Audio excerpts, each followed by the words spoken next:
recording. All right. Welcome to Meet the National Libraries series. Delighted to see so many of you and so many familiar faces. My name is Olga Makarova. I'm a research specialist with the Slavic Reference Service, which is a part of International Area Studies Library at the University of Illinois in Urbana-Champaign. And we started this series, as I was telling a little bit to Céline and Hans, a couple of years ago during the pandemic to make national libraries around the world a little bit more accessible and known outside of their home countries, and also to highlight all the great projects and services that are offered at the national libraries, and also to, stay up to date on what is going on at any at a particular national library, and to connect and also see, faces behind the projects that are offered at or services that are offered at the national libraries around the world. Today I'm very delighted and thankful. I'm delighted to introduce Céline and Amar, Head of Department of Contemporary Books, and Hans Lowagie, Head of Bibliographic Information Agency at the Royal Library of Belgium. And the title of the presentation is KBR, the National Library of Belgium, a New Page. So we will now give the floors to Céline and Hans, and then at the end, we'll have time for questions. Right. Thank you, and thank you for inviting us. So Céline and I will present KBR, a bit a general introduction of KBR, and then we're going to explain two of our biggest projects, and that's renovation of the reading room and retro cataloging. Yeah. So here you have some contact information for Céline and me, in case you want to contact us after this lecture. We have a website, kbr.be, and KBR is, in fact, the abbreviation of KB is Koninklijke Bibliotheek and BR Bibliotheek Royale, because we live in Belgium, and Belgium has three main languages. That's Dutch. We are both Dutch speaking. French, and we have also a little German part, but the main languages in Brussels, so we are located in Brussels, are French and Dutch. So this is where Belgium is, for those who don't know Belgium.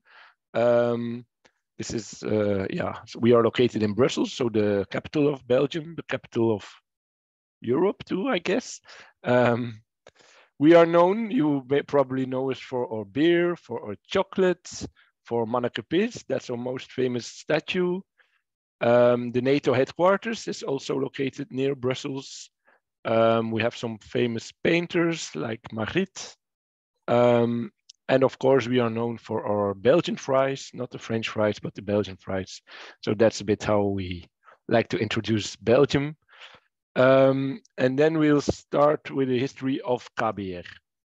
So KBR, the National Library of Belgium, in fact, is founded, the main collection is founded by the Duke Philip de Groot, and he was Duke of the county of Flanders, of Brabant, so a lot of provinces in Belgium.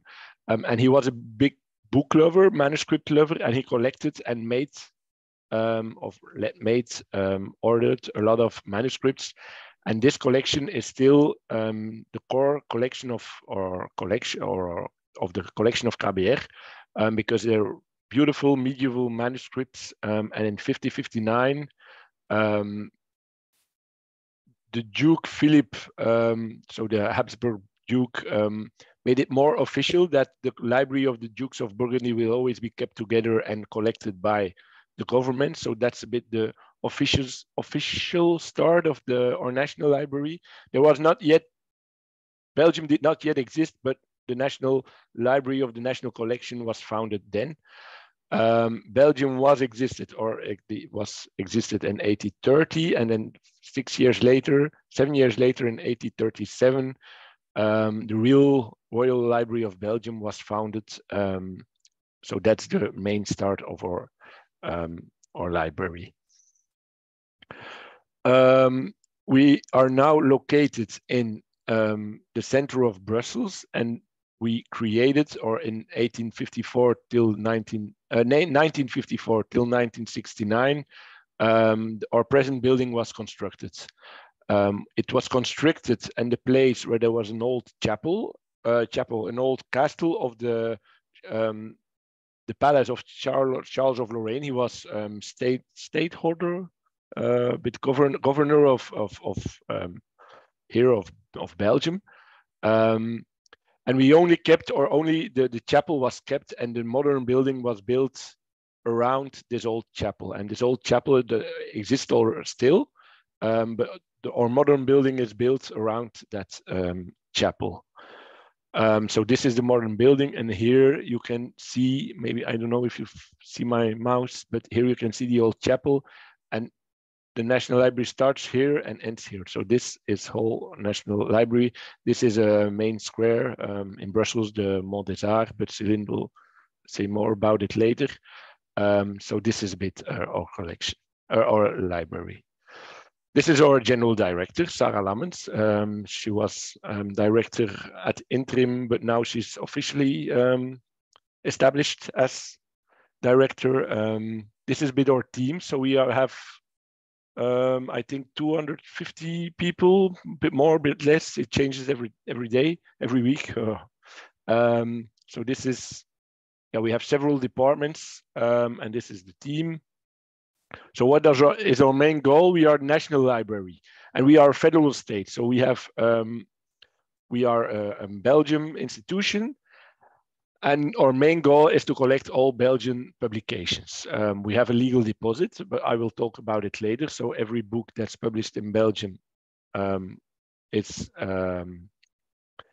to be deposited in Grabière.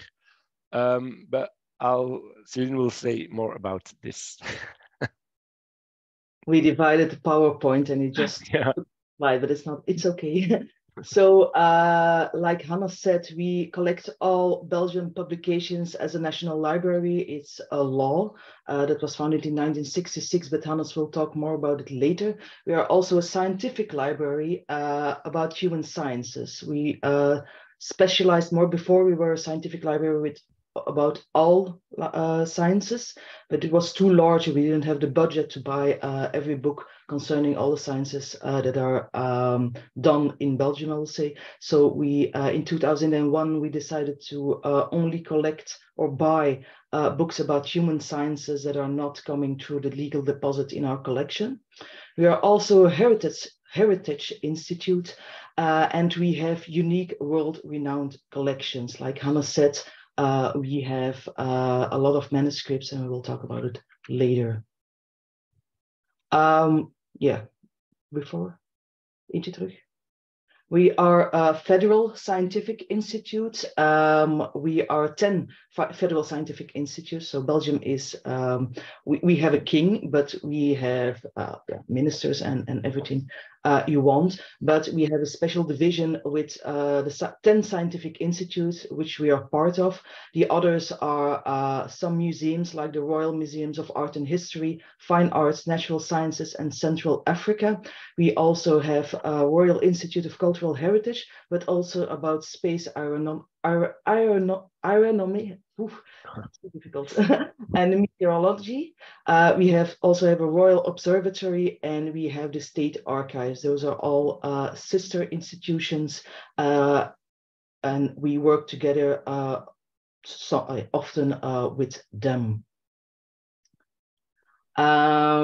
I will explain a little bit about our mission and our vision and strategy. So as already said, we collect all Belgian publications, and we store, we manage, and we study an extensive cultural and historical heritage. We give the public access to information, we facilitate research, and we offer cultural experiences. And because our world is changing very quickly, we have needs and practices of users that that change also permanently. And in fact, like every other library in the world, we are racing against time. And we are changing with those users. We want to contribute to the democratic foundations of an increasingly digital society. and we want to place the user and how he handles information at the center. We want to integrate new technologies. We want, and we want, as a national library, be a network organization. And that's also one of the reasons and why we're very glad to be here today. Naturally, all those visions and core businesses, we put them in an action plan. We have one for 2022-2024, and the three main pillars are research, public and collections, and organization and support. They are available on our website, only in Dutch and French, but we have a whole document about our action plan for the coming years. Okay, thank you. And then I will talk more about our collections and our, in fact, we have a lot of departments and each department is linked to collection. And we have 8 heritage collections. First, we have the manuscripts. So we have some, like I told, the Duke Philip the Good collected a lot of medieval manuscripts, but we also acquire, we buy manuscripts when it's Belgium or when it's important for the Belgian history, cultural heritage. We try to buy some manuscripts, but we have one of the largest collections of manuscripts in Belgium. We have a lot of contemporary prints, so books, and they are, we have legal deposits. So every book that's published in Belgium, we normally have to get. But we also have older collections. Sometimes we have people who give collections to us, so we have the gifts. Sometimes we exchange collections. Sometimes we buy also books. So we have a lot of acquisition methods, but the main for the contemporary books is the legal deposit. We looked and we have some Slavic books, but that's not our core business, or some books in Cyrillic or. Yeah, and that's mostly because someone collected them and donated all of his collections to KBR, in which we have some poems of Pushkin and etc. But it's not really the core business of our collections. Newspapers, of course, that's the most fragile type of document. So we try to digitize as much as possible, but it's a very interesting source and much. Consulted by our readers because they contain a lot of information for the 20th century mainly. Maps and plans, so we have a lot of old maps in atlases, in books as you see here, but also in just papers, plain documents. That's so the second collection. Then old books, so it started with incunabula, so prints before 1500, but then also prints from the 16th century, 17th century, 18th century.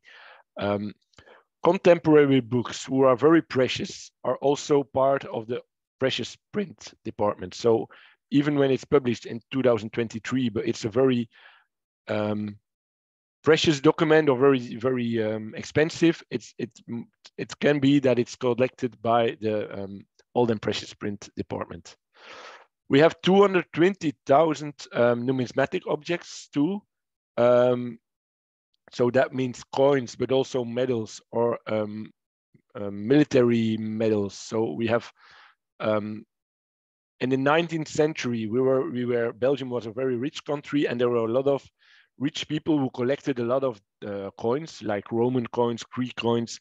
And when those people died, the sons or daughters were not always that interested in that collection, and sometimes they donated it to KBR. So that's how to the National Library. That's how we are. We have a lot of interesting and rich collection also of numismatic objects. The next is in music. So we have a lot of scores. That's a bit a more thematic collection because you can have music or scores in books. You can have scores in manuscripts. So this department collects a bit all the scores that exist in all type of documents. Prints and drawings, the same. We have some beautiful prints of Bruegel last year or 2020, 2021. I don't know exactly, but we had a collection. We had an exposition about Bruegel, who made some beautiful prints. He's known for his paintings, but he has also some beautiful prints. But it's also a very rich collections drawings, postcards, even stamps. So we collect that too.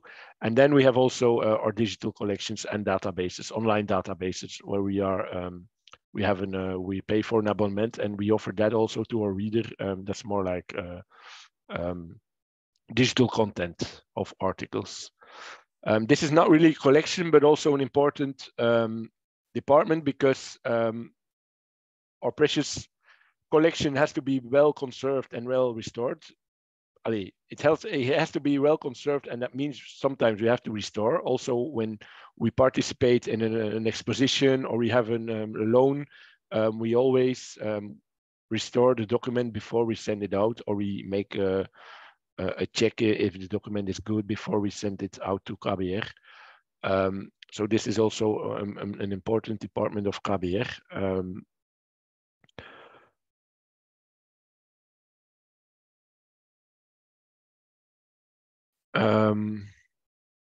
Yeah, I'll take over.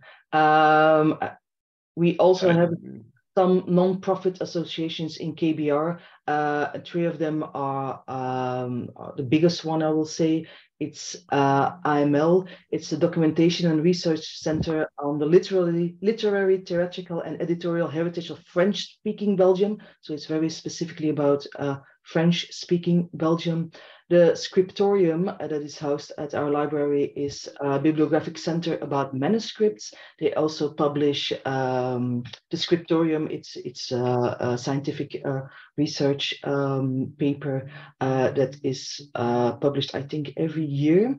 And then we have the Fulbright, which can be interesting because it's a commission for educational exchange between the United States, Belgium, and Luxembourg. So we also have a lot of American students coming to Belgium and Luxembourg, and Belgian and Luxembourg students going to America with Fulbright. On the other hand, we also have a collection of American books in our contemporary books section. We used to have a Center for American Studies. We don't have it anymore, but the books are still in the collection of the contemporary books. It's around 30,000 volumes of books about every aspect of America, about history, about politics, about language, everything you can imagine. We collected for more than 50 years. Those books, we still buy them, but it's not really a focus point anymore. Do I take over? You can take over. Yeah. So one of our main goals is also the cultural experience, and that's why we created during COVID, or after the COVID, the KBR Museum, and it exposes our most precious manuscripts. So you see there, this person is Philippe de Good, which I mentioned already 2 times. And his collection is now exposed in a permanent museum, because we want to attract more tourists and generate more income for KBR. And this museum is one of a good reason to do that. And I think Céline is now back to you. No? Same. Not like every other library in the world, we have declining numbers of visitors in the reading room, naturally, because we have a lot more digitization of our collections. People go look on the internet more and more for information, so it's normal that we have a decline in our numbers. But on the other hand, we are a very big building. We have 66,000 square meters of building. You already saw it in the first picture. And a lot of those rooms are not really used anymore because the library, the staff was much bigger in the before, especially before COVID. But on the one hand, we like to attract more tourists and more cultural lovers to our library because we want to valorize our collection. That's a museum. On the other hand, we also want to attract business people because we have a lot of locations that they can hire. We have a lot of venue hire. It's more than 1,500 spaces or spaces, I don't know how to call it, in our building. 16 locations, which can be very modern. As you can see, we have some rooms that are renovated and are very modern. Other ones are like on the left, it's a piece of the palace of Charles de Lorraine.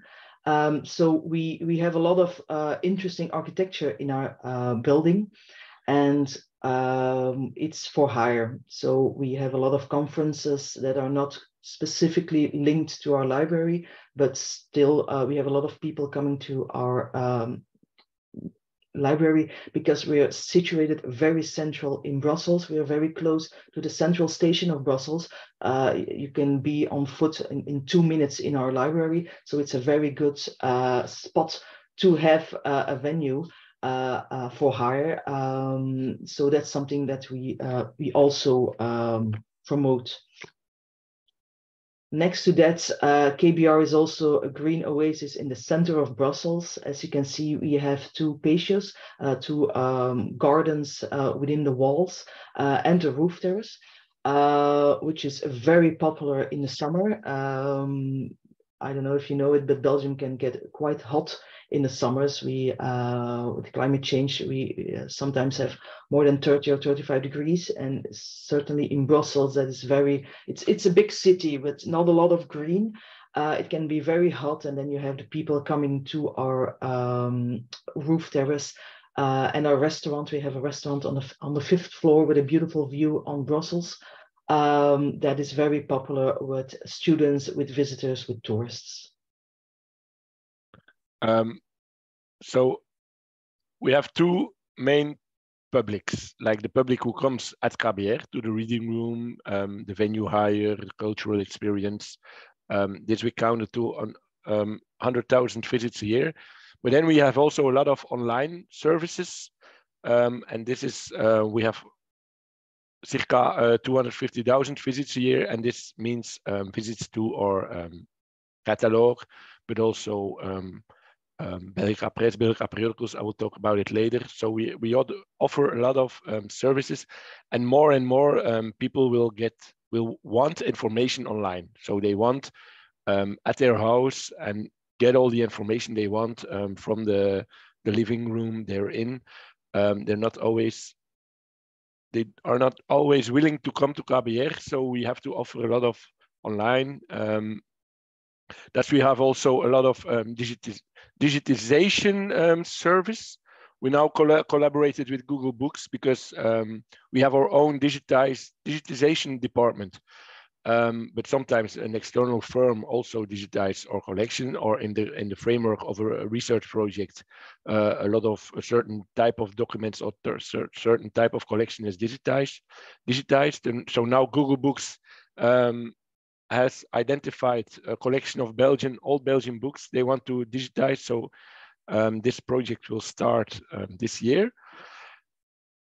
The first, and then this is the main project I will talk about at the end of this presentation, is the retro cataloging, because we have a lot of documents that are not yet in our online catalog. So because the reader wants from his living room get as much possible information, it was a main task to get as much also as quickly as possible in our general catalog, to identify also for us our collection.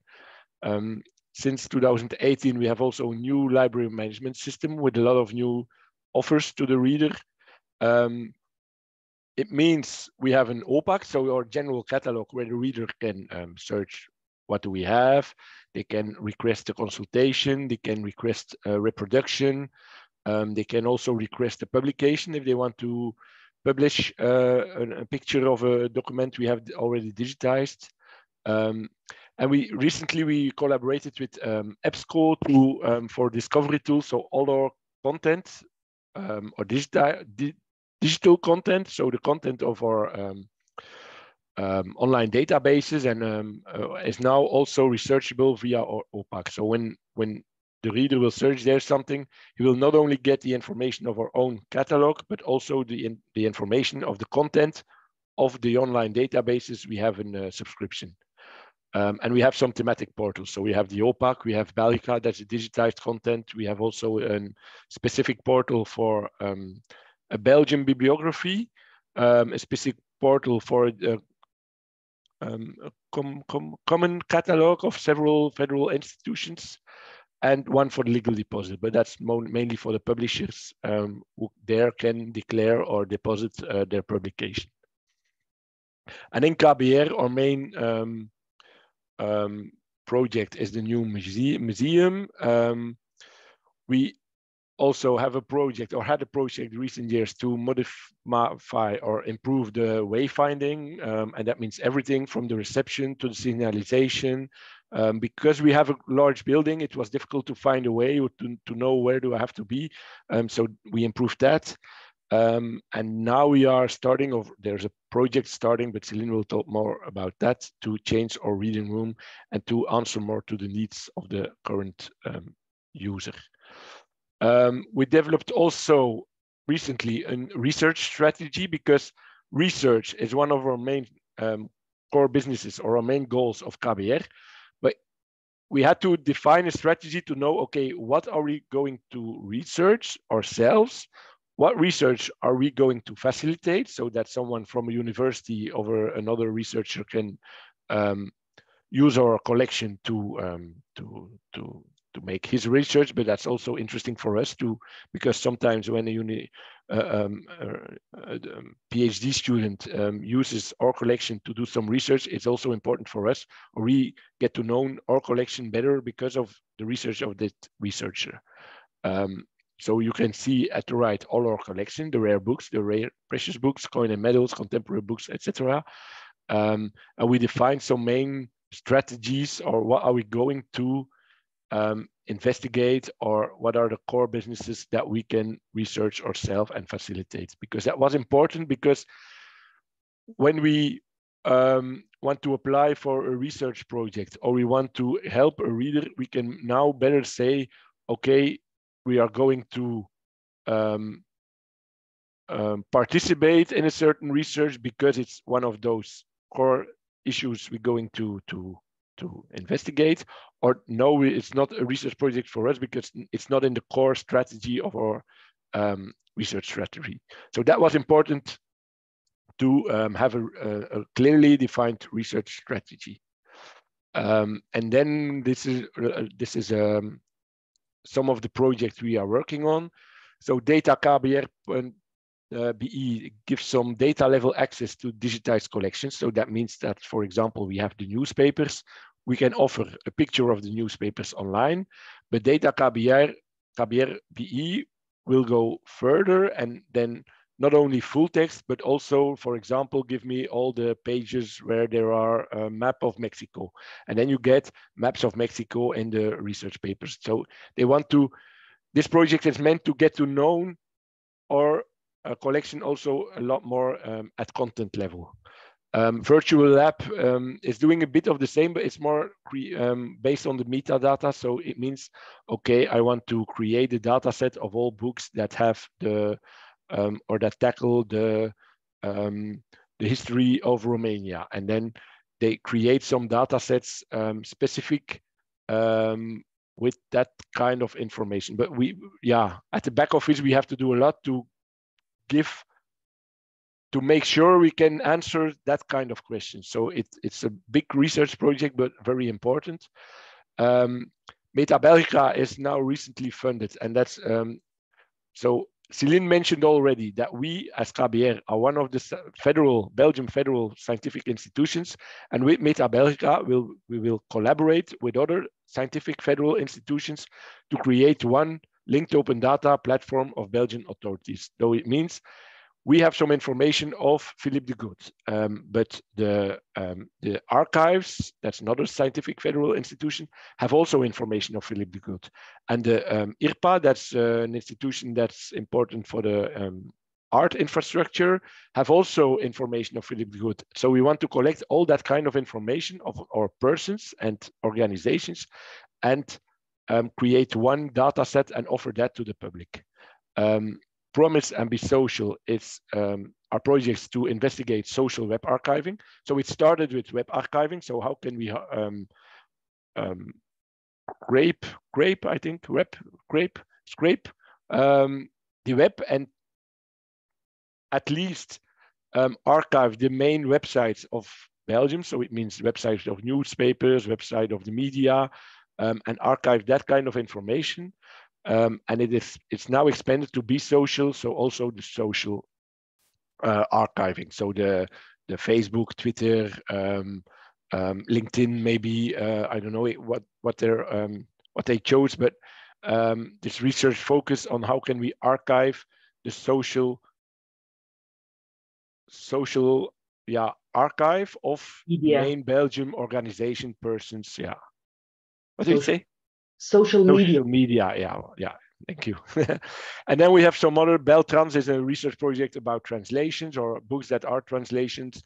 Label Camille. I will not give an explanation about all, but they're all mentioned in our website. So if you want to know more about Camille is about journalists, ARPA is about the press, Fingerprint about the prints. They say a lot of the names already explains a lot. Cartesius is the cards, the maps and the plans.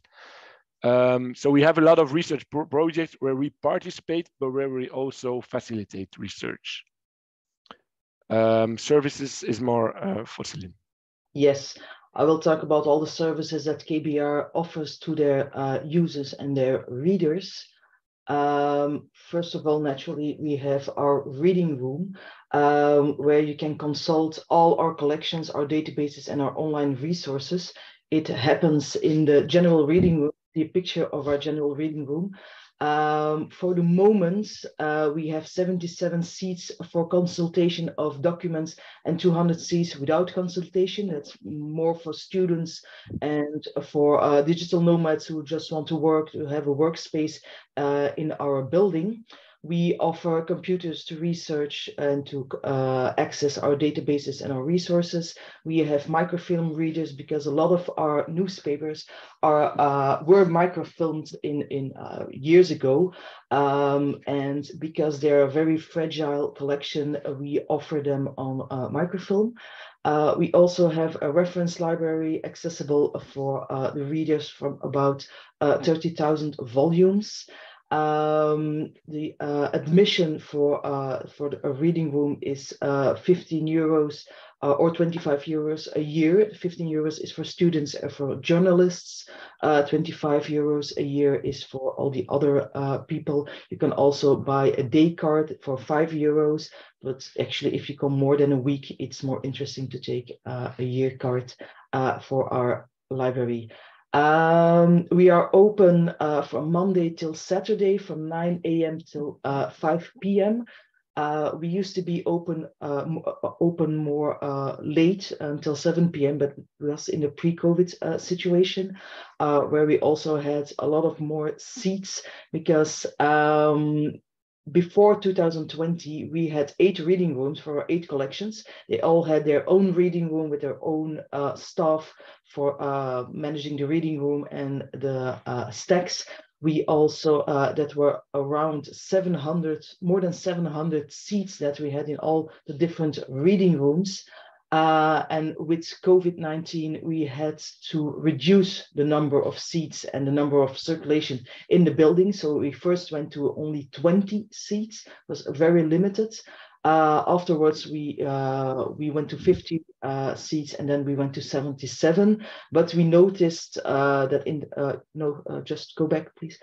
In the general reading room, where there's space for 160 seats, that it was more comfortable for the readers to have only 77 seats. Because the seats were designed in the 60s, and at that moment people didn't have a portable, a computer, a cell phone, a lot of documents. So they took up less space than now, and we decided to not go back to those. We used to have 500 seats to consult documents and without consultation in our general reading room. But we stayed on 277 just to give the people more space to work.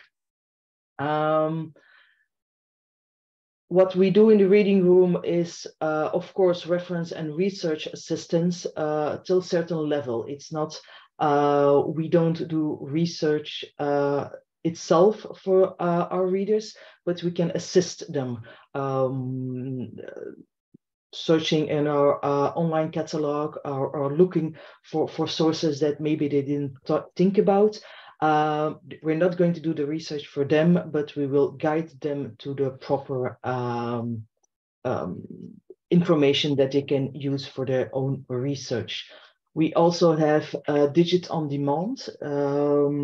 People who want a digital copy of some of our books within limits, and it's you have to pay for it. You can ask a Digit on Demand or a scan or copy. It depends if it's a very old manuscript, it will be digitized with all the proper precautions. If it's an article from a magazine from 2 years ago, we'll take a scan, but also limited to what we can do with author rights. But it's something that is quite popular because we're a small country. We're with 11 million people in Belgium, but still people don't want to come or want to travel 2 hours or even 1 hour to come to the National Library in Brussels. So we're very supple in regard with Digit on Demand.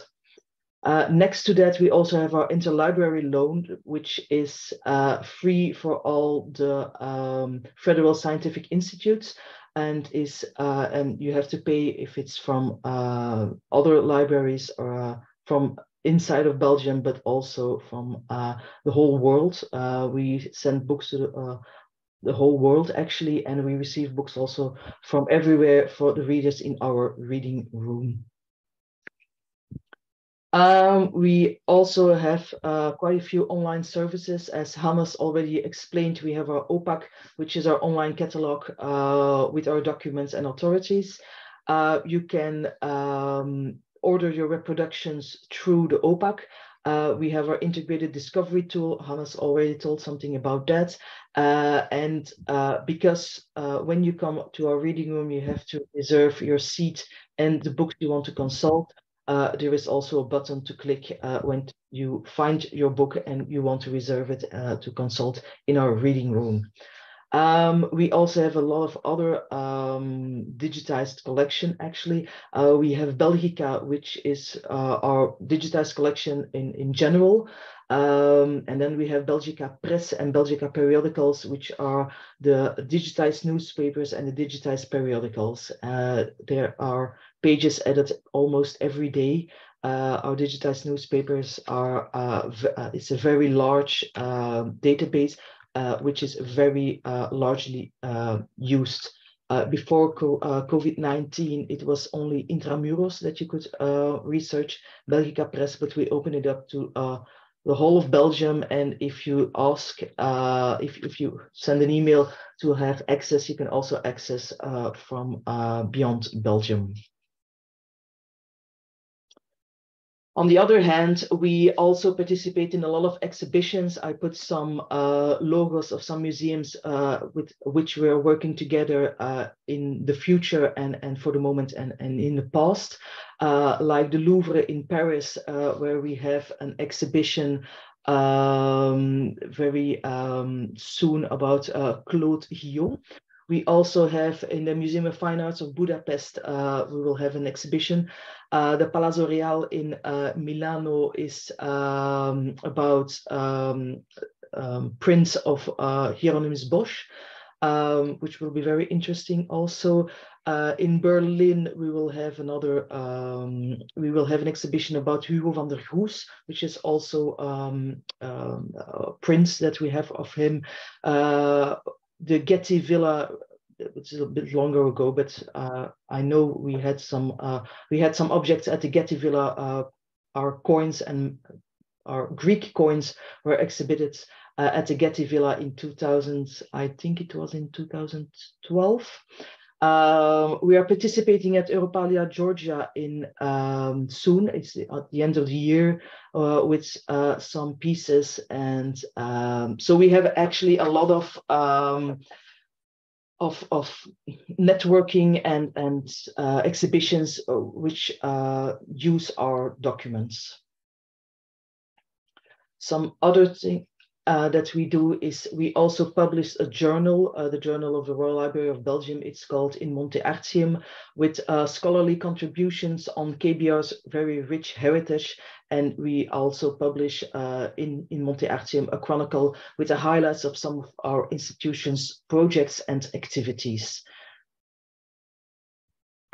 Okay, and now I already mentioned the legal deposit, but I wanted to say a bit more about it.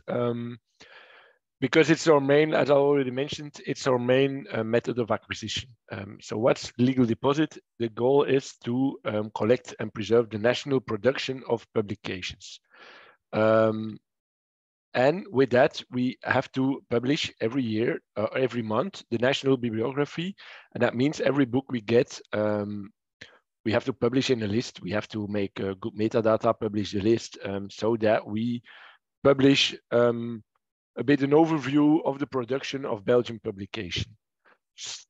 A bit of history. So here you have our three latest kings. So in 1966, when the king Baudouin was king, that year the legal deposit was created. So in 1966. And it meant, it described that every book that was published in Belgium or by a Belgian author had to be deposited in the KBR. So that's the first year. Before we have to acquire everything, then it was meant, so, okay, it's published in Belgium, so you have to give one exemplar to KBR. In 2008, it was extended to also the electronic and offline publications. And I think that was also the year where it was ordered that we have to get two publications. Yeah. Yeah. And now with the King Philip, we want to make, so the law was, we want to make possible that also electronic and online publications, so the e-books, have to be deposited at KBR. And the law was voted, but in Belgium, a law isn't in force when the royal order is not yet published. And so we are waiting now for the royal order to be published. And in a royal order, it gives all the modalities. Okay, what type of documents has to be published, where, under what form. So we are waiting now that, so normally, in a couple of months or years, also the e-books will have to be deposited in Belgium. And that's important for us to also archive the main online publications. And that's not only e-books, but also online articles, etc. But what is the main challenge? We have two main challenges. The first is the complexity of Belgium. So we are a federal country. We have a Flemish, in yellow, you see the Flemish government, in red, the French-speaking part of Belgium. In blue, you have Brussels, and Brussels is officially two-speaking, so Dutch-French. And in green, you see the German-speaking part. So we have a lot of languages, 3 languages in Belgium, and it means it's difficult to know what is published in every language. It's maybe not clear when I say it like this, but when you have like one government, the Flemish government, and you have an organization who collects all data about the Flemish authors, or as a Flemish cultural institution, it's more easy to get in contact with them. But now we have to make that 3 times because they have 3 different parts. And some parts are, the Flemish part is in another way organized than the German part, or some, the French has more relations with the country of France than the Flemish part. So it's as a small country and the 3 languages, it's very complex, because also a lot of Belgian authors do not publish in Belgium, but publish in, for example, in Amsterdam, or in a Dutch publisher, or a French author will sometimes publish in the country of France, in Paris or another city. So there it's more difficult, because then the author itself has to deposit 2 of its works to KBR. And it means like if you're a professor and you have a publication in Oxford University Press, which is in another country, and you get from Oxford University Press 5 items, you have to give 2 of that items to KBR. And that's so difficult to motivate the author to compile his obligation for the Belgian law. We can fine people, but we not yet did that. But it's so we have a lot of strategy of make known legal deposit to convince the authors that there's an added value when they deposit their publication to KBR, because it's an eternal conservation. We make sure the publication is known, etc., etc. So we have a strategy more of convincing than punishing. But one of those reasons is also why we got involved with ISNI. So I don't know if ISNI is known, but it's an international standard name identifier. So it's one number that identified a certain author. And for us, it was important to identify our authors, but also to know what were Belgians, to correct also our authority database. It's a great way to see, okay, we have for the same person 3 or 5 authorities. They have 3 or 5 times the same ISNI, so we can correct them and make one authority with one ISNI. So that was important for us, but also to identify the Belgian. And now every time we publish the Belgian bibliography, we also request an ISNI for the Belgian authors. So it's a bit a way also to make sure that the Belgian authors are also identified in the ISNI database. So this is a bit the explanation how we work. So KBR is here. We are an ISNI registration agency. We can add information to the ISNI database, and then you have the quality team of BNF and British Library who controls and corrects or requested, and then an ISNI is created or ISNI is added to our authority. So now we'll talk about 2 projects, but before that we can also mention, because I see here OCLC, and maybe it's also important that we now have a project to. We are not yet in WorldCat. WorldCat is a much common catalog, and it's always a bit pity when someone searches a book and it says, okay, we have it in the Netherlands, but we do not have it in Belgium. And so we wanted to help the Belgian users also to make our collection known via WorldCat. So now we started a project which is currently going on. So now we send all our metadata to OCLC, to WorldCat. They are controlling and trying to match with the existing records. So hopefully in a couple of months, all our data or most books and periodicals will be also available in the common catalog of WorldCat. That's maybe more known by everyone in the world. So that's also a great way for us to make our collection known. So now we talk about 2 main projects, KBR, a new page, and retro cataloging. And now I give the word back to Céline. Thank you. I will talk about the big project that I'm working on. It's actually for the whole of KBR, and it's not only an infrastructure renovation, but it's more than that. I already talked about the COVID-19 pandemic, where we only had 1 reading room accessible for all our readers. It had positive and negative aspects. On the one hand, readers were happy that they didn't have to go when it's not very clear in our online catalog in which section or in which collection a book is. So people, like, naturally ask some books, and it could be a book that is situated at a manuscripts reading room. There is a book from the general reading room or the contemporary books. There is a book of the music collection. And before COVID-19, before 2020, people had to go to 3 different reading rooms to consult those 3 different documents, which was not handy because they had different opening times, they had different rules. And when the pandemic hit, and we put all the readers in one reading room, it was actually very nice for them because they had more space and they had all their documents on one place. So they could consult a print next to a manuscript, next to a coin. And that makes it very interesting to compare the collections and to work together within our reading rooms.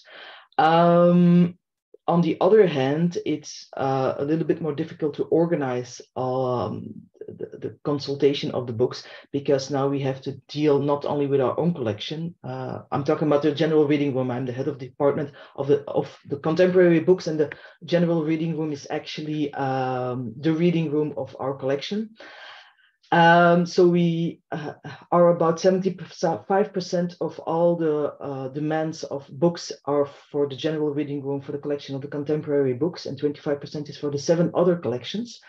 But it's still a significant part of all the demands that we have. And now if there is somebody asking for a coin, we have to call or to email to our colleagues from the coin cabinet to get those coins. Normally they see it, but it can take some time. It's not that good working for the moment. And the idea is actually to have one common reading room like we have now, but a little bit more streamlined, a little bit more better working than we have now. And that's why in 2020 already we thought about reviewing our infrastructure and our services to the readers. One of the first things we did was to get to know ourselves and especially our users. We already had a LibQual survey, I think it was in 2019, that helped us get some insights into the demands of our users. We interviewed also our users and our non-users, which is rather difficult to do because they don't come to your library. They are not already a lover of your institution. So to get them and to have their opinion on your services is very valuable. We also had some online surveys on our website, on social media. And naturally, I already talked about it. We had our mission, our vision, and our strategy parts with our 2 action plans, that of 1922 and that of 22-24, which is our current action plan. We also had a service design trajectory. We identified or re-identified our values and our identity. We did a SWOT analysis, and we built some personas of our users.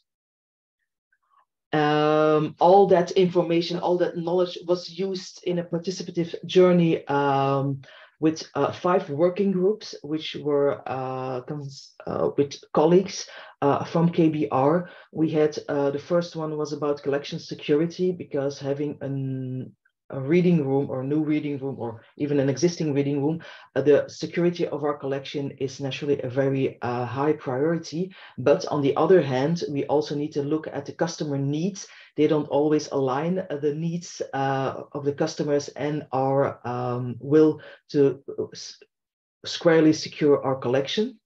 The third one was about optimizing our processes and our resources, because we at KBR, we are for the moment, we're around 250 people in our staff. It used to be 280. It's diminishing every year, and our resources also. So we want to optimize our processes so that not only the user can access our services on a very easy and way, but also that it that it's more logical.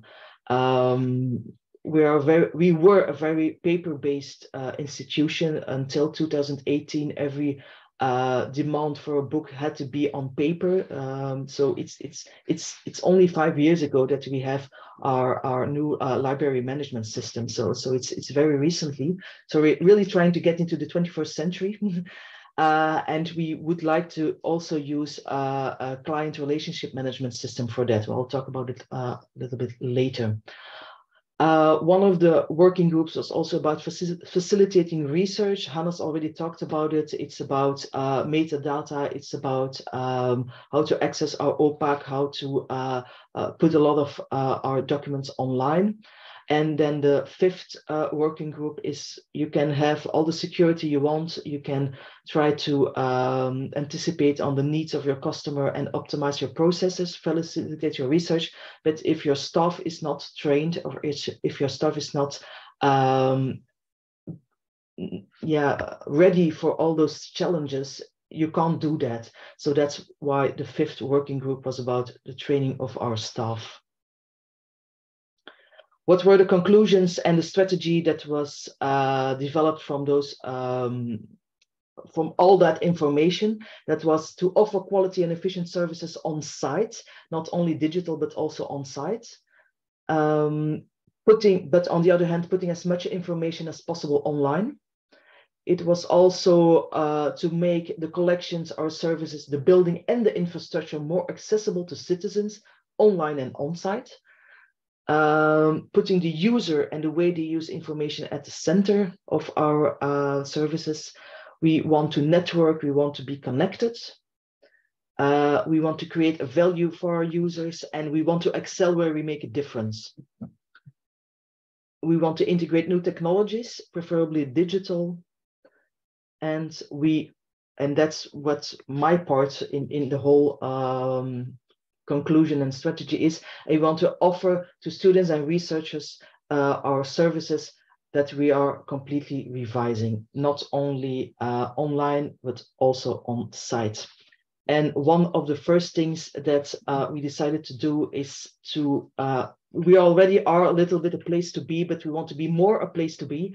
We have two projects, infrastructure projects working on that. It's the building of an elevator and the opening of a patio for a link between two parts of Brussels.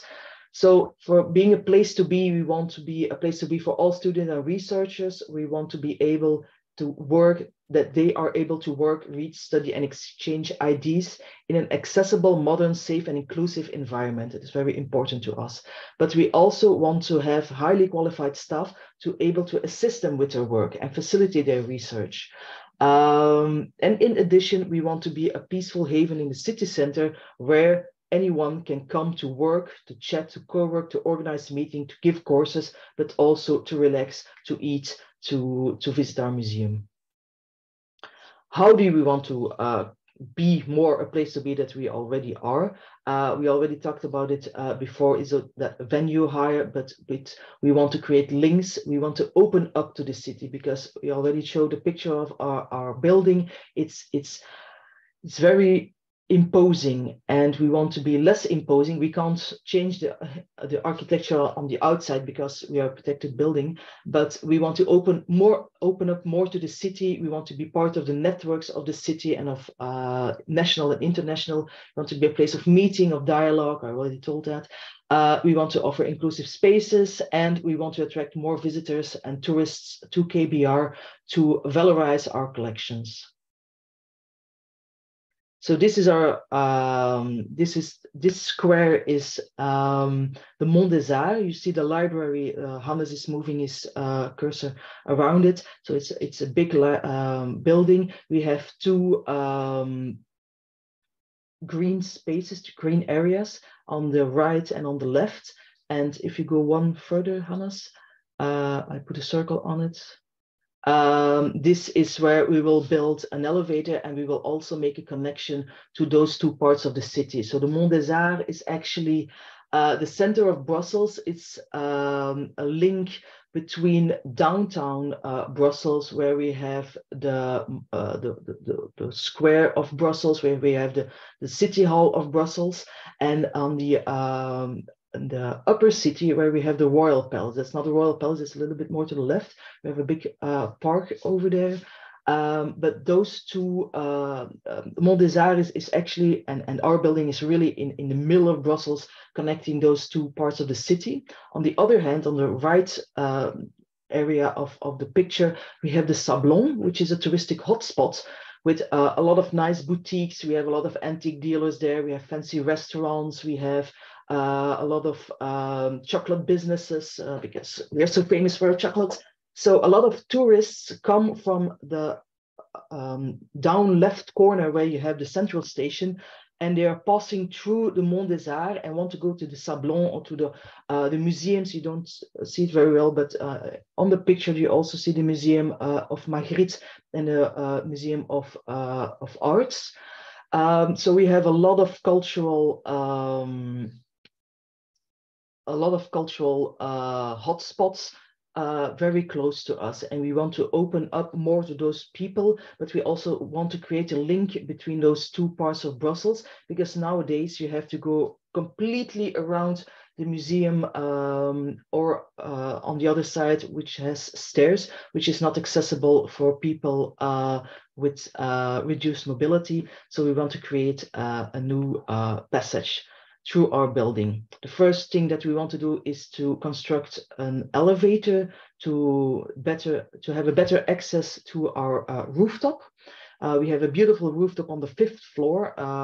It's huge. You have a beautiful view on Brussels. But for the moment, you have to enter our building. You have to pass half our building, take the elevators, and then go through our restaurant. And we want to open it up to all the people visiting Brussels. So we're constructing an elevator. I think they just, normally it will be constructed at the end of this year and will be ready in next year. So this is an impression of how the elevator will look like. And then on the other hand, if you go a little bit further, you have the Patio, which will be a link between the Mont des Arts and the Sablon. I already told. It will be a shorter and easier way to navigate the city. There will be less height differences because the situation between the high and the low parts of Brussels, it will be more accessible for people with reduced mobility. And you see here a picture, if you go back, Hannes, you see here a picture of the Mont des Arts. It's a beautiful place. It's very green. You have the city's hall you see the tower is the City Hall of Brussels. It's very close by. So it would be very nice for us as an institution, but also for everyone else visiting Brussels or living in Brussels to have that link. It will be, this is our patio, so that's the space that we want to open up more to the public. It's already accessible, but it's not accessible for wheelchairs. It's not accessible for cyclists. So we have to do some renovations to make it more accessible. So this is one of the, this is a slide of how we are thinking about doing it, but we still have to search for the funds to pay for it because it won't be very cheap. And we have to move our entrance, which is will have a big impact on the wayfinding of our building. Actually, it will become better for our wayfinding of the building because our initial entrance was at the center of our building, and we moved it almost, I think, almost 20 years ago. And since then, the wayfinding is very difficult in our building. So it would be a good thing to remove our entrance, but it will cost a lot. Then the next big thing that we're looking at is the revision and the renovation of our infrastructure of the reading room. So I already told we had 8 reading rooms, and now we're going to 1. We already have 1 reading room, but it's not adapted to all the documents that are consulted. The security is not high enough. The students and the people consulting the documents are mixing too much, which is a security risk. So we developed with some architects a new concept for a new reading room, which will be with different layers. It will be from a public domain where everybody is welcome. It will go to a more protected area where we can consult the documents. It will be from a very dynamic environment, the public domain. It will go to a more calm environment. And we want to have more spaces for leisure and for the people really studying or working on our documents. So these are some renderings of how we want to renovate it. You see those big globes. Those are the Cornelli globes that are huge. There are in our collection since 1772. They're almost 250 years in our collection, and we don't have a very nice space for them. This is not a real picture of them, it's just a rendering, but you can see how huge they are. They're very beautiful, so we want to put them more in the picture, but we will have an entrance desk that is more accessible for people with reduced mobility. We will have, if you go a little bit further, Hannes, we will have more access to our other patio. We will have some spaces for leisure. We will have a small lounge. We will have rooms for everything. This is our current reading room that we will transform to a study area where people can come to study at individual places or for group work, because for the moment we don't have any spaces for group work. It's something that a lot of people ask, but we have the space, but we don't have the infrastructure for it. So we really need to adapt to accommodate those demands. This is another view of the future study room. And then on the upper level, so this is the reading room level, there we will have consultation of our documents at two sides. There will be a part that is for our precious documents, for our precious collections. This will be the space for the precious collections, a little bit more secure, a little bit more isolated, and then we will have a space for our for the normal consultation, I will say the general collection. We will also, this is the left one is a picture of how it's looking now. We have a pneumatic system that was installed in the 60s. It was a very modern installation at that time, where we had a pneumatic system to send out our book requests to the stacks. We have a book tower of 17 levels. That you can't see on this picture, but it's big. We have a collection of almost 8 million documents. So we had a very advanced system at that time, but it doesn't work anymore. It broke down more than 20 years ago. We can't repair it because it just doesn't exist anymore. But we want to keep it because it's part of our heritage. It's part of our how we worked in the 60s until the 2000s. So we will make a time capsule out of it. It will be like a small portion where we will explain some of our how we used to work and how we work nowadays. On the other side, if you can go back, Hannes, we also want to build a wall of books across the 3 floors of the project, which will be a little bit different on all the floors. Down you will have a lot less books because it will be a very open, leisurely space, very open to the public. And the higher you go, how more books there will be, the more studious it will get, the more serious or consultation that it will get. Now, we can be a place to be. We can revise or renovate our reading room, but we also need to look at the services for our users. And we did that, Hannes, by building personas from our readers, from our users. I already mentioned the 5 working groups. They have a lot of impact about how we envision the services to our users, and we had a lot of input of our users from what they are demanding. We can already see it in the concept that we have for the reading room, but you can renovate a reading room, but if you don't adapt your services to the reading room and to the demands of today, your reading room will be empty. So we really need to work on that. This is a slice of the personas we created, our users. So we have a lot of the biggest part is actually students that are learning to conduct research for the first time and students with their own material. But we also have a lot of researchers with research experience and amateur researchers. It's not completely the same, but those 5 personas are the most important for the reading room. Next to that, we also have 3 other personas. We have a digital-only persona, which is a person not coming to KBR in situ, but only consulting our digital sources. We have the culture lover, which is more the persona for our museum, for our restaurant. And we have the business persona, which is more for our venue hire.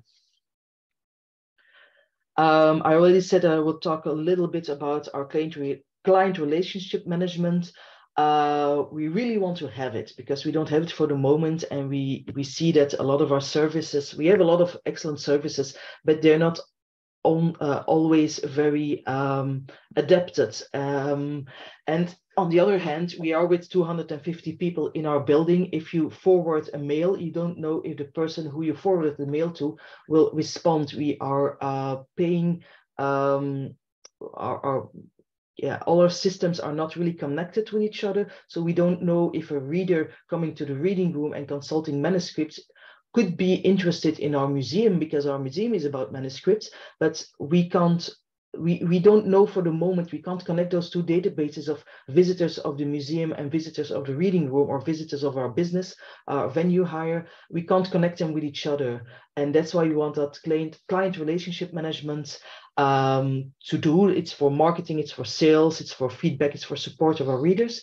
But because we're so small and it costs a lot to make a client relationship management system, we want to work with the other federal scientific institutes that I already mentioned at the beginning of the PowerPoint.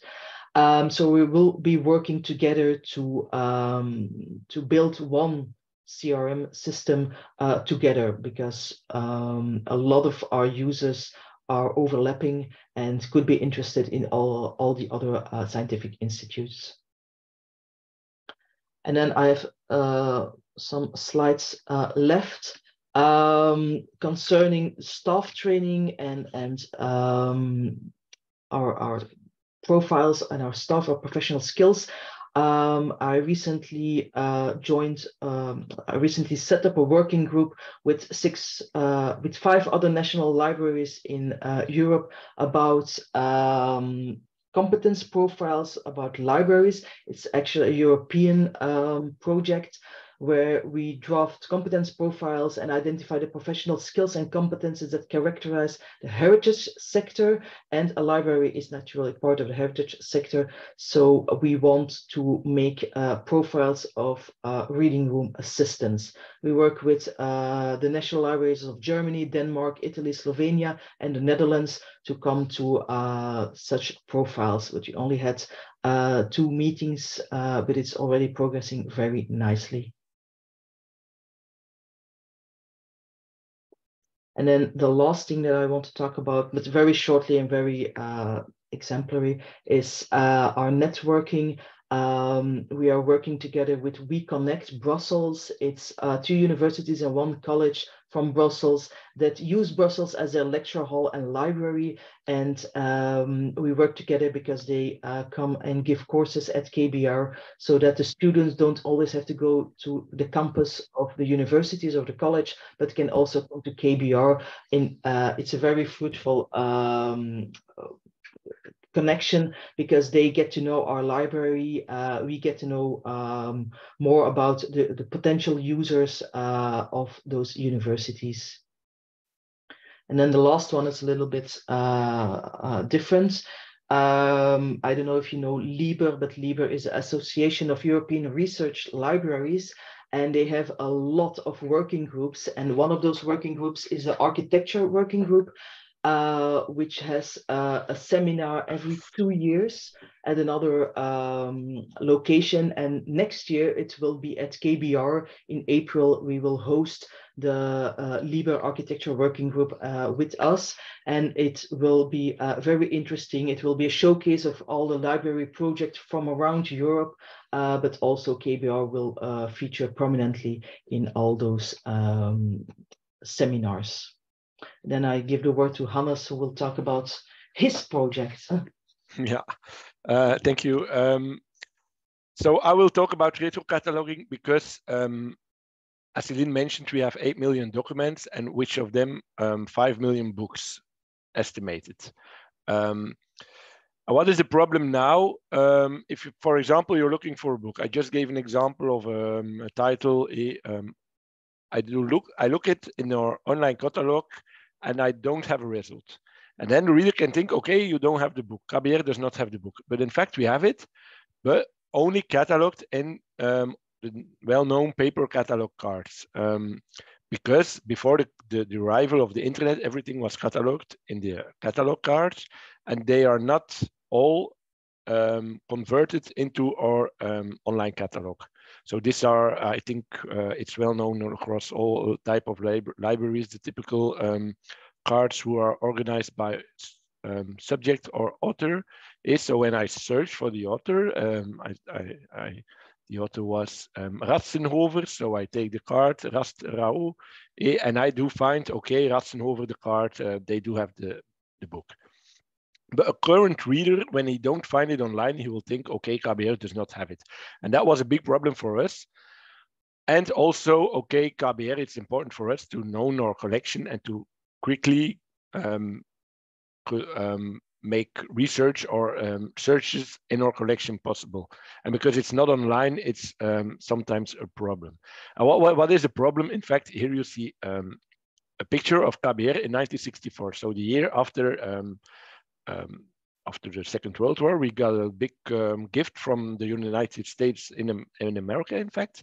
And here you see all the people who are treating this books. And you see, it's a very manual work. There are a lot of people working. And this is a picture of KBR in 2016, a cataloger of our team.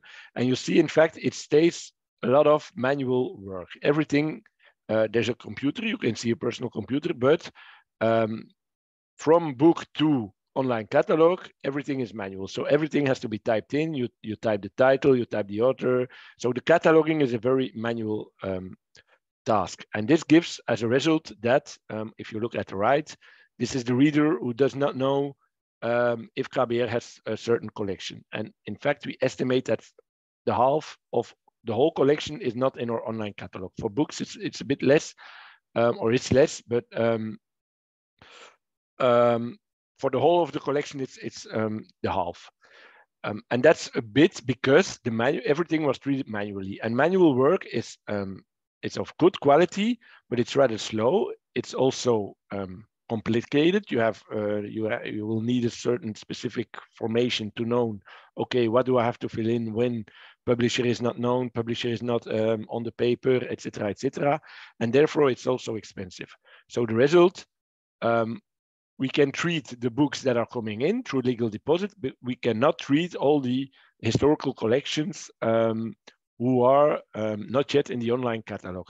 And we had some projects that digitized the paper cards, but not all. It was a certain project, and not all collection or not all paper cards were well converted into online catalog records. And the last years, you have a lot of technical advancements. So you have the OCR, so the optical character recognition, so the text recognition, that's improved a lot. The smartphones and the mobile photography has improved a lot. Everything regarding to artificial intelligence and machine learning, certainly the last months has boosted or is boosting. And then you have the tagging and the entity extraction, and that's a more language processing to tag to know, okay, I see a text, it's about a certain category, or I can add a certain tag to that text. And entity extraction is, you see text and you can extract, okay, this word is a city name, this word is a country name, this word is a date, etc., etc. So this is also technology that has improved a lot. And what we wanted to do was to combine the two, to combine the quality of the catalog of the manual work and the efficiency of the technology. And then you have something like this. So you have a title page. It's a Dutch title page of an old book. And the red, it's automatically detected, okay, this is the title. The yellow, this is the author. Door will mean by, so it's written by Haak Leijs. And then Ghent is the place of publication. You see the publisher, drukkerij, and you see the date of publication. It's a certain model who can when you train a model on, okay, these are title pages, and this is the title, this is the page, it made certain connections. It's the same connections like we make when we see a title page. We also know directly, okay, this is the title. Why? Because it's printed in the middle, it's printed bigger. I don't know why we think or why we know this is a title, but in fact, with artificial intelligence, the same patterns can be created by a computer. This technology we wanted to implement in a tool, and the tool was needed for manual validation. It's a certain step that we still found very necessary. So we wanted to create a tool that could implement the manual validation. And this tool had to be made fast. It has to be of certain quality. So the detection has to be good, and the results has to be also. It had to be scalable. So we wanted a lot of images to be treated. So after we looked into certain tools, but in fact we ended up with the Microsoft Power Platform, because they have the advantage that it's an ecosystem where you can easily create applications. And Power Apps is one way to create a very fast, a good working application. And they have certain components built in, like the AI Builder. And with AI Builder, you can train a model and use that model to tackle your data, or to analyze your data. And it can be implemented in Power Apps, and more importantly, the whole environment is also one part of Microsoft 365. And in KBR, we recently converted everything to Microsoft 365. So in fact, the tool was a part of the already existing infrastructure of IT. And this is the result. So here you see all the title pages, and in green you can see the title that is detected, the place of publication, the publisher, etc., etc. So this is automatically generated, and it was presented like this to the KBR collaborator. And the KBR collaborator has to click on one record, and then he gets something to see like this. At the left, you see the title page. At the right, you can see every field with the information that's automatically detected. The task of the manual validation was to control, to validate, to save when it's everything corrected. Here you can see there's a status review needed, and when he saves, it changes the status to reviewed, and all the reviewed records we can import in our catalog. Sometimes it's good. So here you see everything is very correct. Sometimes we still need to correct things. So the manual validation is still a valuable step.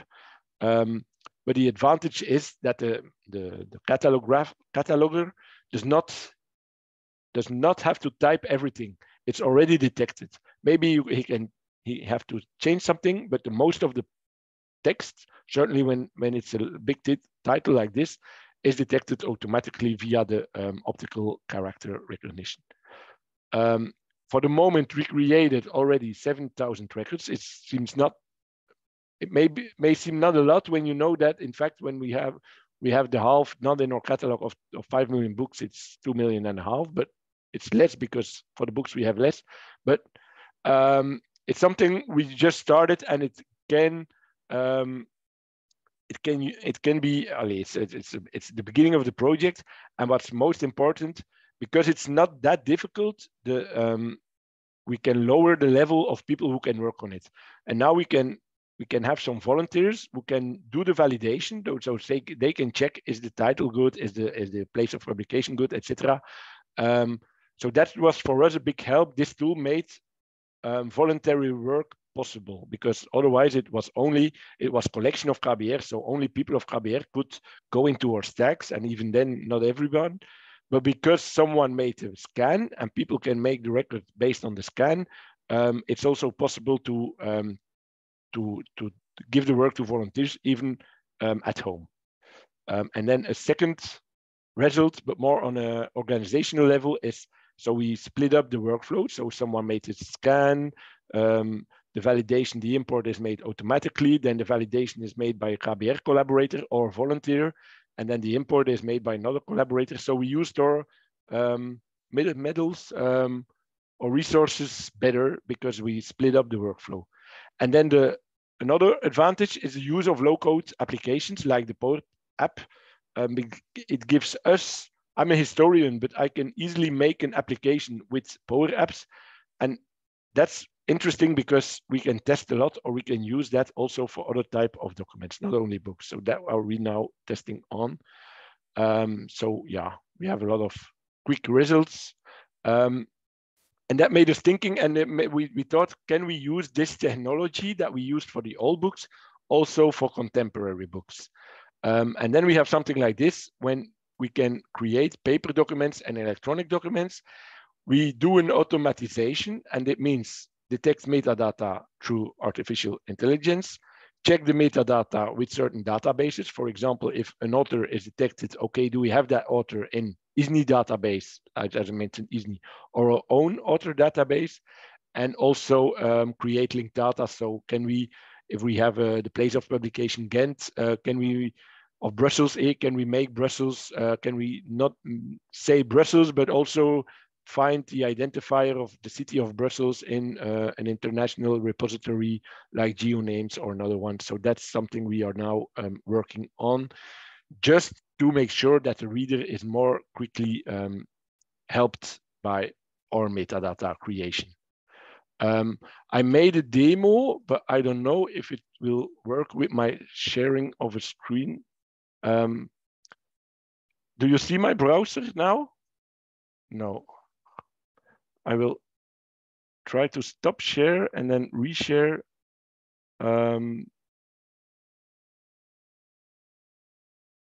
My browser. Do you see it now? Nee? Now? Yeah. Okay, so now you see, so this is an application I just made. I took a book of our collection. It's related to Slavic literature, so I made this. And what it's doing now, you see the dots. So what it's doing now is checking what is the title, what is the author. So now it has to detect, you will see it's loading, but it's not a big deal because in our workflow, someone is making the scan and then everything is doing automatically. Now I put it in an application, but in fact, the idea is you make a scan and everything is put directly in our catalog, and then in our catalog, the record is modified or adjusted. But that via a scan, it's already quicker. We have something quicker in our catalog that's more or less correct. And not only metadata detection, but also through the back cover, or now it's the back cover, but we can also use the content or sometimes pages of the book to detect keywords, or to detect, okay, it's about history, it's about philosophy, it's about religion. So now you see the result. So the title, he has detected Slavic prosody, language change, and phonological theory. There's no subtitle. You have the author, you have the place of publication, you have the publisher. You see it takes the text as is. So Slavic prosody is in capital because it's in capital. We can use some treatments to just make normal text. You have the ESBN, and when you have an ESBN, you can also say, okay, search that ESBN in another database just to improve our metadata or correct metadata, or I don't know. And it has also detected the classification. So here it detected literature studies. It's a certain classification we use for our national bibliography. And the keywords, it has linguistics, it has oral communication.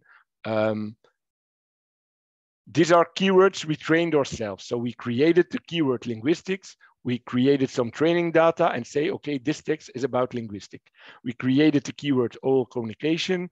We created some training sets, some resumes about books about oral communication, etc., etc. So based on that training data, he can suggest now this keywords. The most 26% he gives to grammar, but it's not really sure. Sometimes we have keywords with 80, 90%. Here it's 62, 4%. So he's not very convinced of everything he detects. And And then you have also, that's the entity extraction. Okay, do I find names in everything? Do I find cities? And this is something we do not yet use, but maybe in the future when it's like, I have another book about Leonard Cohen and the name of the city Montreal is mentioned in it, and then a manual catalographer will never use it, but if we can detect it automatically, maybe we can use the city of Montreal as some kind of subject geographical name to that book because it's automatically detected. When it's automatically done, why not add this kind of information? So now I stop share again and reshare my PowerPoint.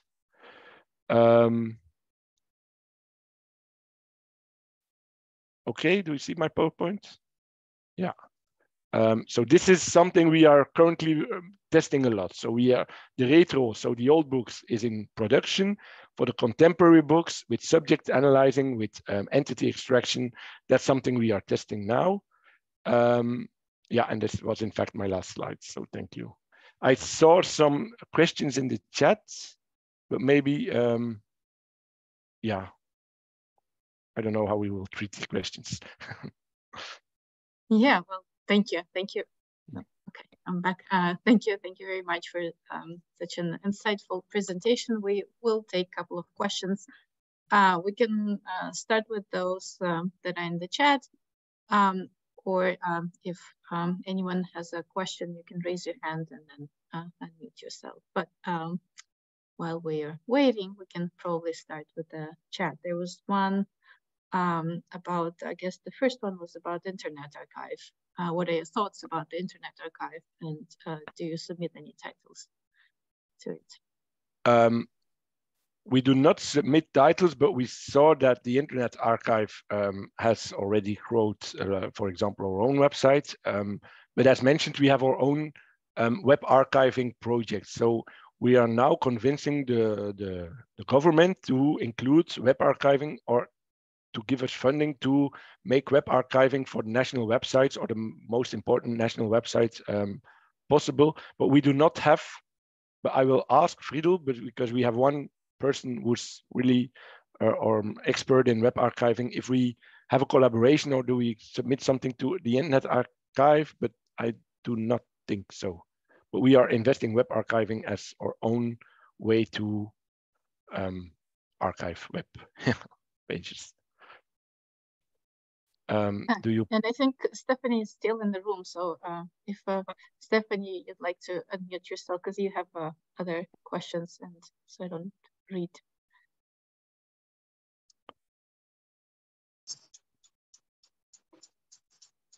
Yeah, I can read them in the chat also because, like, okay. Do you have an institutional repository?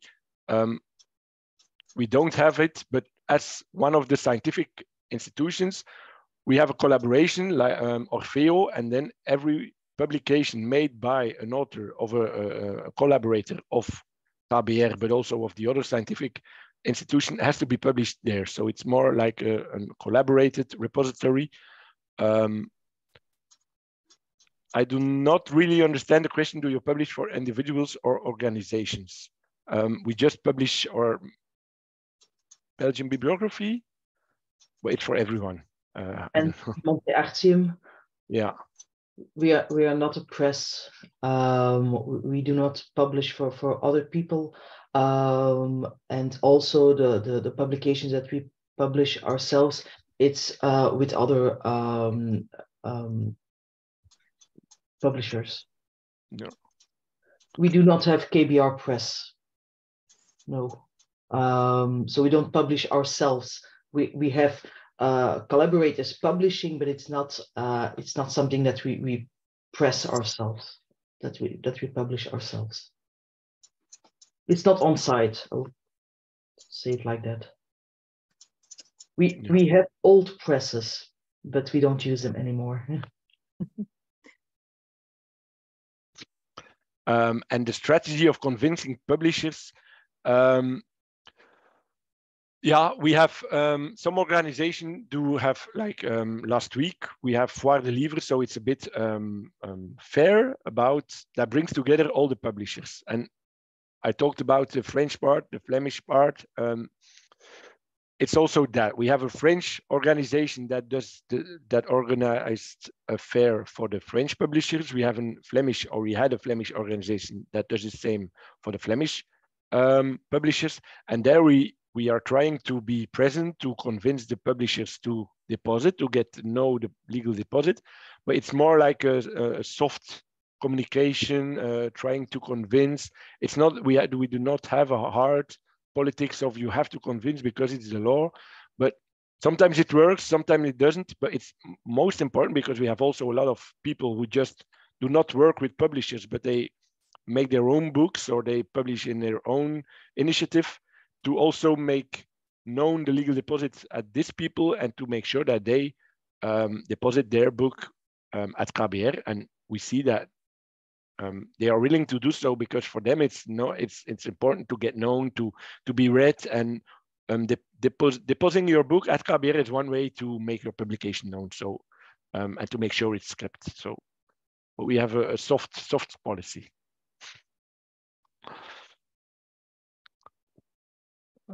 I don't know if there's other questions. I don't see any questions. The recording will be available and sent to yeah, it's a good term, soft policy, okay, to everyone who was interested. So we'll be sharing that. I don't see any hands right now. I guess my question would be, what do you see the role of National Library in the 21st century? I think our role is make sure everything is kept, and with that I mean, and that's why I think web archiving is important. That everything that's more or less important is kept for future research or for future people who are interested in. They don't have to be researchers. So to be a bit the objective keeper of wisdom is a bit strange, but information first, and second, create the environment or to offer services to the readers, like the silence in the reading rooms, the place where they can talk, where in the center of Brussels they can get information, but also meetings, small meetings, they get to learn, to make sure that the people of Belgium are good accommodated in their research, in their interests, that they have a place where they can develop their own intellectual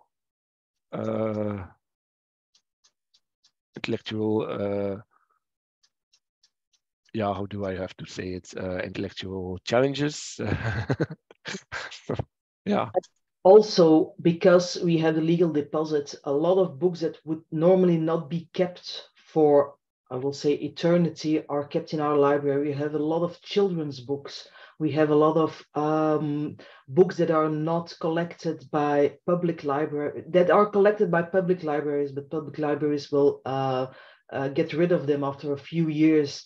We have a lot of books that now it looks very strange that we have the coloring books for certain books that you think like, is it even a book? But within 100 years, the people will be very happy that we have them, because scholars will be using them to do research about the day-to-day life. There are a lot of magazines, women's magazines, men magazines from the 19th and 20th century that we have, and they're consulted a lot because it gives an insight to the day-to-day life of the people in Belgium or maybe in France or in the Netherlands from that time. And most of the libraries don't keep those books or those objects. And that is a very important role that we play through our legal deposits. And on the other hand, it's important that what we have, that we also present it to everybody, because we don't want to be an ivory tower with our collections that are very beautiful, but nobody can consult them because you can't find them on the internet, or because the services are so crappy that you don't want to come to the library. So we need to be open, we need to be accommodating, we need to have on-site and off-site on the internet good services. And that is also one of the core businesses of our library. It's not only to have them, to collect them, but also to valorize our collections so that they are accessible to everybody, like Hannah said. Thank you. I guess one more question for me. I was curious about some strategies that you use to kind of promote your services and your collections and make, public more aware of, what the gem of a collection you have and services as well. We have a communication service that communicates. It used to be all the reading rooms or all the collections themselves communicating with the outside world. But now, since a few years, we have a communication department that does a communication for us. But it's still a challenge because as a national library, we're a little bit more serious. And also, we don't admit people younger than 16 years. So it's not like we're on TikTok or something, because it's not our core value. It's not something that we do. It's not a public that we want to reach. But it's difficult to reach people. Most of the people have heard of us because we are the National Library. But on the other hand, they don't know what we have. They don't know how to come. We don't know where we are, except that when they come to Brussels, it's like the first building they see when they exit the station, but they apparently they don't know that it's us. And that's because our architecture is so imposing, and that's what we want to change. That it's difficult to change the architecture, but we can open more our doors, make it more accessible, make a big neon sign to say, come here, it's fun here, come visit us, not only for books, but also for other stuff. So we try to be humorous in our communication, but one of the big problems that we have is we have to do it at least in 2 languages, most of the time in 3 languages, and it has to be correct, because we all speak Dutch, French, and English. But it's like you maybe heard, it's sometimes we struggle with the right word because we use so many languages in our day-to-day life. So we need to revise every text that we send, every photo that we make, and we have some captions. We need to have it in 2 or 3 languages, and we need to proofread it by a native speaker before we can just put it on the internet. And that makes it a little bit more difficult to communicate in a very quick way. But that's something that is not really specific to Belgium. There are other countries with the same problems, but it's quite difficult. So if you see a tweet or something about somebody or something about our collection, and it's in French, are you going to tweet it, retweet it? Are you going to put in a Dutch translation? Are you going to translate it also in English? And it takes time and it takes people to do that. So it's not that easy for us to be very quick and still be professional.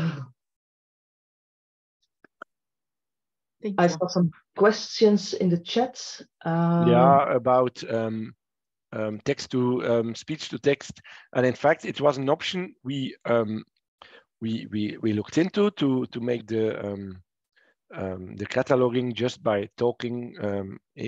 My example was commerce et comptabilité, that we just say, but because of the different languages, because we have also not only French books, but Dutch books and English books and even Russian books, etc., etc., it was not the best way, and we just decided to make a scan and get all the information from scan. But I don't think we use it in another way or on another service like speech to text. But yeah, we investigated it, but we don't use it. And Stephanie also said that she appreciates the concept of layering from public to more serious. And it's indeed, it's something that we're struggling with, because the library that was designed in the 60s is not accommodating to the demands that we have now.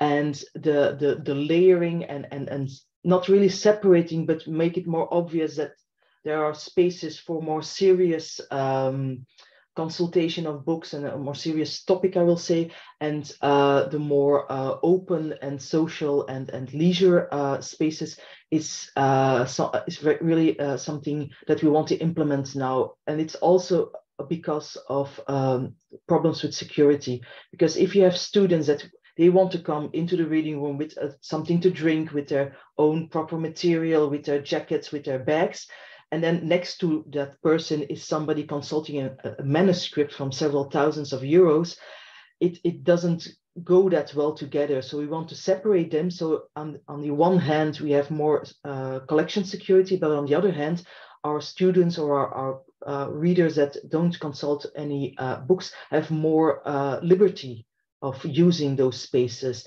Also with the group work, if you have people talking just next to you when you're reading a manuscript in Latin, it's very difficult. So that's why we want to separate a little bit those streams of persons. I also see a question about challenges faced in the web archiving and social media archiving. Hannes, maybe you can answer. Yeah, but I think the best person to answer is my colleague, because I don't know the real strategy. I know it's focused on Belgium. And for example, Twitter, that was based on the most important people of Twitter. But we also made a video that asked to the Belgian public, okay, following you or regarding you, or what do you think that are important profiles to archive? And then we get like an account that collects everything about Belgian museums. But we don't know them. But someone, a Belgian citizen, has suggested that as okay, that can be interesting to archive. So we cannot know everything. So we used a bit this campaign to ask the reader, the Belgian citizen, to know. But it's something, in fact, that you have to do every year, because every year there are other profiles. Some profiles are not used anymore. So I don't know. That was for a research project. I don't know for the general what we will have, what we will do, or what will be the general policy of what account we will be archiving. But mostly it's based on Belgian newspapers, Belgian political parties, the reaction on articles published by Belgian newspapers or Belgian political parties, etc., etc. But we have also a very severe privacy law. So when someone reacts to a certain newspaper, I don't believe you, you're all telling lies, or in fact, we cannot know who that people is. We can say, okay, someone reacted that, or a man of 36 reacted that, without saying his name, without saying. So these are certain privacy policies we also have to answer before we can really start with the archiving or with the social archiving. But yeah. Yeah, if you want to have more information, you can also go to our website, where we have a page with all the projects that we have. And normally the contact information of Friedel Gerards, who is doing the social media archiving and the web archiving, will be on that page. Hannes, maybe you can put it in the chat. So that you can contact her if you want to have more information, because it's not a project that either of us is working on. I also see that Stephanie asks if we have users boards or student groups or faculty author groups, library friends. We don't really have them. We have the library friends, the friends of the Royal Library of Belgium, but they're like very old and like really old, and it's more for the financial part than really the consulting part. And we have consulted students and other users for our research and for making the personas. And we were thinking about making such user boards, but it's not something that is commonly done in Belgium. So we're not really sure how to do it, because it's difficult. It's like all the volunteers. There are a lot of libraries that use a lot of volunteers. It's also something that we don't have a lot of experience with. We started a project last year with the cataloging of our manuscripts. But it's something rather new for us. So we're looking at it, but we're not completely sure how to do it because it's not a culture in Belgium to have such user boards, but it's not because it's not something that we're used to that we can't do it, because it would be very valuable to have those that input for the library. But you also need to have volunteers of people in those boards that are very motivated to work on it and to really love our library, but also are honest enough to say what's wrong and what's good and what we can change. All right. See that it's effectively it's in public libraries, but not in Belgium. In Belgium, even in our public libraries, we don't really have like user boards. So it's really something not really common here. Wow. Yes. True, Stephanie. Yeah. Well, getting late for you. It's past your work hours and getting close to your dinner time. So I guess we'll thank you and let you enjoy your evenings. And we really appreciate your time and energy and all the things that you shared with us. It was definitely, as you see, a lot of useful information and very enlightening. So we hope to be in touch, and thank you. Thank you very much. Thank you. And we'll certainly be in touch. If you need a presentation, we can also send it to share, and yeah, we'll see each other. Yes. Yeah, and on the webpage I sent, all our contract information is also mentioned. So yeah, yes. Do not hesitate to ask us something. All right. Thank you. Have a good evening. Yeah, we're always looking to have more network and more people to know around the world and to see how other libraries and national libraries work. Thank you. Thank you.